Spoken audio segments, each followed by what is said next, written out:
ഉമ്മയൊക്കെ തരുന്ന മത്സ്യകന്യകയും ഡാൻസ് കളിക്കുകയും നമ്മുടെ അടുത്തേക്കൊക്കെ ചാടി വരുന്ന റോബോട്ടുകളും അതുപോലെ തന്നെ നല്ല ഫുഡും ഒക്കെ ആയിട്ട് മറൈൻ മിറക്കിൾസ് കോട്ടയത്തെത്തി. 120 രൂപയാണ് എൻട്രി ഫീസ് ആയിട്ട് വരുന്നത്. അകത്ത് കയറി കഴിഞ്ഞാൽ നമ്മളെ വെൽക്കം ചെയ്യാൻ ഇതുപോലെ ധാരാളം റോബോട്ടുകളെ അവിടെ കാണാനായിട്ട് സാധിക്കും. ഈ കാണുന്ന റോബോട്ടിക് ഡോഗാണ് അവിടെ ഏറ്റവും കൂടുതൽ ശ്രദ്ധ ആകർഷിക്കുന്നത്. ഇവന്റെ പുറകെ നടന്ന് ഞാനും ഒരു ഷെയ്ക്കാൻ വാങ്ങി. ഇതും കഴിഞ്ഞ് മുന്നിലേക്ക് പോയി ഇതുപോലുള്ള വെറൈറ്റി ആനിമൽസിനെ ബേഡ്സിനെ ഒക്കെ കാണാനായിട്ട് സാധിക്കും. അതെല്ലാം കണ്ടു കഴിഞ്ഞ് മുന്നിലേക്ക് പോകുമ്പോഴാണ് നമ്മൾ വെയിറ്റ് ചെയ്യുന്ന അക്വാ ടണലിലേക്ക് എൻ്റർ ചെയ്യുന്നത്. ഇവിടെയെല്ലാം നമുക്ക് മീനുകളെ നമ്മുടെ തലയ്ക്ക് മുകളിലൂടെ വരെ പോകുന്നതായിട്ട് കാണാം. ഇതിന്റെ ടൈമിംഗ് വരുന്നത് ഉച്ചയ്ക്ക് 1 മണി തൊട്ട് രാത്രി 9 മണി വരെയാണ്. വീക്കെൻഡ്സിൽ 11 മണിക്കും സ്റ്റാർട്ട് ചെയ്യും. ഈ വെറൈറ്റി മീനുകളെല്ലാം കണ്ട് മുന്നോട്ട് ചെല്ലുമ്പോഴാണ് നമ്മൾ മൂവീസിലൊക്കെ മാത്രം കണ്ടുവരുന്ന മെർമൈഡ്സിനൊക്കെ ഇവിടെ കാണാനായിട്ട് സാധിക്കുന്നത്.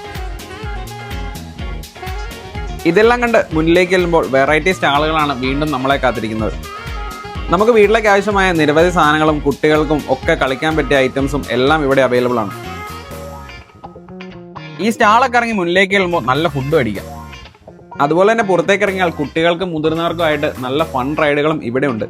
ജനുവരി ലാസ്റ്റ് വരെയാണ് ഈ ഷോ ഒക്കെ ഇവിടെ ഉള്ളത്. സോ ഫ്രണ്ട്സ് ആൻഡ് ഫാമിലി ഒക്കെ ആയിട്ട് എൻജോയ് ചെയ്യാൻ വേണ്ടി നേരെ കോട്ടയം നാഗമ്പടത്തേക്ക് വിട്ടു.